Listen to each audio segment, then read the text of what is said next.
sou Aldenor Pimentel, o assunto é gestão e hoje a gente conversa com o pró-reitor de planejamento da Universidade Federal de Roraima, professor Carlos Carvalho.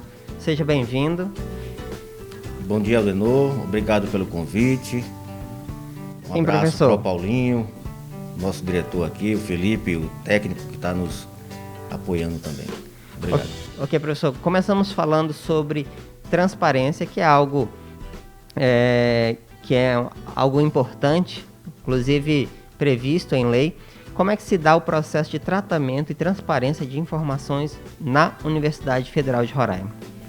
Pois bem, a Pró-Reitoria de Planejamento, ela trata de 5 áreas básicas, né? Uma é em relação às informações, né? O tratamento das informações que são geradas em toda a universidade, todas as informações são transformadas em dados técnicos, né?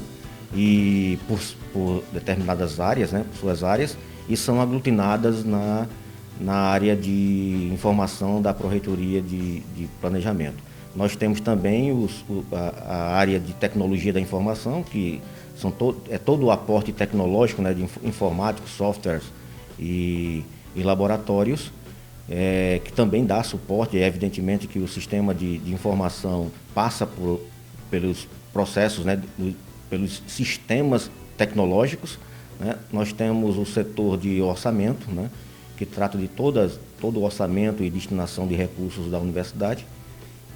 O convênio, que também aglutina todos os termos de execução descentralizada que nós recebemos de outras instituições, são convênios, né? E temos também o setor de planejamento, né? Planejamento em si, né? Que trata do planejamento da universidade como um todo e também da análise de todos os regulamentos que a universidade trabalha. Então, nesse aspecto da informação, o tratamento da informação passa por todos esses setores da Pró-Reitoria de Planejamento, mas ele busca todas as informações de todos os setores da universidade, tanto da área acadêmica como da área administrativa, orçamentária, número de alunos, todas essas informações que são aglutinadas e são colocadas à disposição do cidadão por força de lei, que é a chamada lei da informação, né? Sim. Então, nós criamos um banco de dados, né? Esse banco de dados a gente chama de dados abertos, é definido por lei, né, também, e ele fica disponível, né, na página da Proplan, né, da Universidade Federal. Entra lá no Pró-Reitoria de Planejamento. Esses dados abertos ficam à disposição de qualquer cidadão sobre qualquer informação que a universidade esteja gerando. Então, a forma que o cidadão tem para ter acesso a essas informações é consultar a página da Proplan. Sim, não só a página da Proplan, né? Porque outras páginas, né, de outros setores da universidade estão disponíveis com outras informações. Os dados abertos, ele aglutina essas informações e trata de forma mais racional, né, conforme as exigências da lei de dados abertos, né, ou da lei de acesso das informações. Sim. Lembrando que também, além disso, há o processo do ESIC, né, que o cidadão pode consultar informações que talvez não tenha encontrado na página. Exato. A lei de acesso à informação, ela deriva em outras exigências. Uma delas é o ESIC. O ESIC é uma plataforma disponibilizada pela CGU, né, Controladoria Geral da União. Ela absorve todas as reclamações ou dúvidas ou indagações do cidadão. Pode ser pessoa física, pessoa jurídica, outros órgãos públicos, inclusive, né, organismos internacionais, né, pesquisadores, buscam algumas informações que possivelmente não estejam tão claras, né, no nosso portal de dados abertos, ou não estejam também claras nas informações que são geradas por cada setor da universidade, né? Então, se tiver alguma dúvida, né, através do ESIC você pode responder, e nós temos o prazo, né, de 5 a 10 dias para responder oficialmente, não à pessoa diretamente, nós respondemos ao ESIC. Então, é um controle nacional. E aí o ESIC passa a informação para para aquele cidadão que está indagando, que está, né, pedindo alguma informação ou reclamando, e ele tem, inclusive, o direito de recorrer. Não, eu não gostei dessa informação, essa informação não contemplou a minha dúvida ou o que eu estava pretendendo, né, conseguir, e eu quero uma outra informação. Aí ele elabora novamente a pergunta, ou melhora a elaboração da pergunta, e a universidade também tem o direito, né, num momento adequado também, para responder novamente, né, para atender a essa nova indagação. Certo. Agora, com relação ao orçamento, que mudanças adotadas pela universidade o senhor apontaria em relação ao planejamento orçamentário? Eu penso assim, a área de administração ela é um pouco árida, né? Trata de números, trata de quantitativos, né? Recursos que vêm, às vezes recursos que não vêm e que a gente esperava que viesse. O governo federal faz alguns contingenciamentos. Enfim, uma área um pouco árida, né? E a gente tenta transformar essa aridez, né, em algo mais de arte, vamos dizer assim. Então, que é exatamente o pensar, né? Mudar o modelo mental, né, em relação a lidar com esses números, para que ele tenha um resultado mais efetivo, mais, né, de uma qualidade maior, que ele atenda, na verdade, o objetivo que ele está sendo proposto, né? Então, o que nós estamos trabalhando hoje, já estamos trabalhando, já tivemos várias reuniões com pró-reitores, né? Porque nós queremos que os pró-reitores, reitor e vice-reitor, né, pensem, né, de uma forma estratégica, né, para atender a todas as demandas que vêm das atividades fins, principalmente, né, que são ensino, pesquisa, pós-graduação e extensão. Então, o que nós estamos propondo inicialmente, e isso já fizemos, inclusive, uma live com todos os diretores de centro, né, diretores da Escola de Aplicação e o diretor da Escola Agro também, e institutos.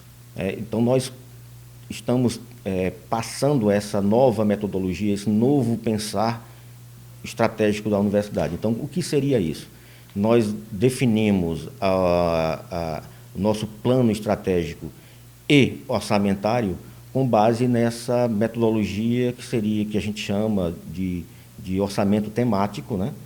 E, naturalmente, um planejamento que vai ser o plano de desenvolvimento institucional para 2021 e 2025 também vai ter que ter esse mesmo pensamento. Então, nós dividimos a universidade em atividade fim e atividade meio, que isso já é consagrado em qualquer planejamento, né?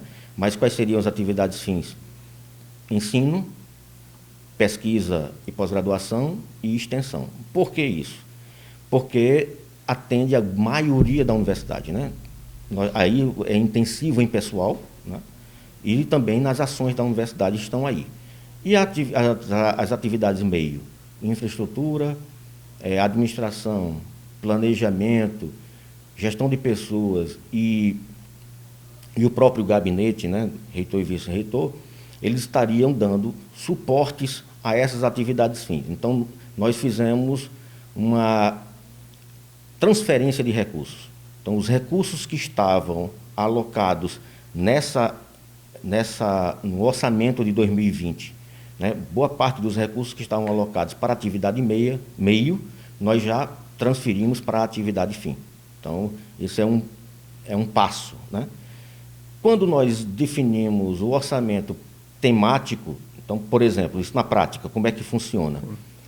O pró-reitor de pós-graduação, pró-reitor de graduação e o pró-reitor de extensão, eles não ficarão só gerenciando ou monitorando os recursos da própria pró-reitoria. Eles vão gerenciar os recursos ou monitorar a priori. Monitorar, por que monitorar a priori? Porque em 2019 a universidade descentralizou os recursos para a atividade fim, ou seja, a graduação, ensino básico e o ensino tecnológico. Então, houve uma descentralização de recursos. Então, qual é a intenção dessa descentralização de recursos? É que cada unidade, com base nas suas necessidades, ele tem uma facilidade maior de gerenciar aqueles recursos, né? Porque a administração tem dificuldade de ver qual é a necessidade básica de cada unidade acadêmica, por exemplo, né? Então, essa seria a intenção.